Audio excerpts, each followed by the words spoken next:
Surat ring road સ્થિત just textile માર્કેટના કાપડ વેપારી પાસેથી દલાલ મારફતે 5 અલગ વેપારીઓએ ₹1.99 લાખનો ગ્રે કાપડ ખરીદી સમયસર રૂપિયા નહીં ચૂકવી છેતરપિંડી કરતા પોલીસ ફરિયાદ દાખલ કરાઈ છે।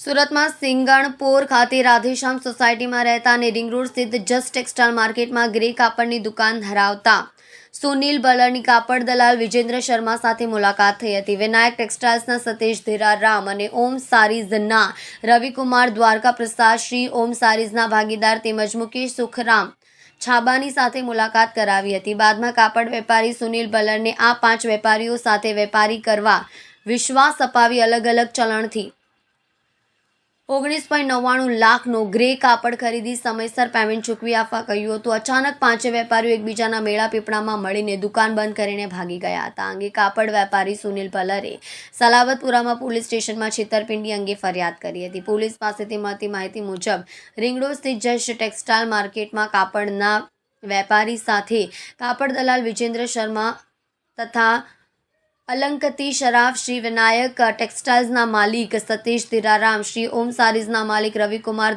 द्वारका प्रसाद श्री ओम सारीजना भागीदार वहीवटकर्ता नागेंद्र सिंह कालू सिंह श्री ओम सारीजना भागीदार वहीवटकर्ता मुकेश सुखराम छाबनाओए एकबीजाना मेळा पीपळामां समयसर कापड़ना रूपिया चूकवी आपवानो वायदो आपी 19.99 लाखनो ग्रे कापड़ खरीद्यो हतो। बादमां समयसर रूपिया नहीं चूकवी छेतरपिंडी करी हती। जे अंगे कापड़ वेपारी सुनिल बलरे सलाबतपुरा पोलीस स्टेशનમાં છેતરપિંડી અંગેની ફરિયાદ નોંધાવી હતી।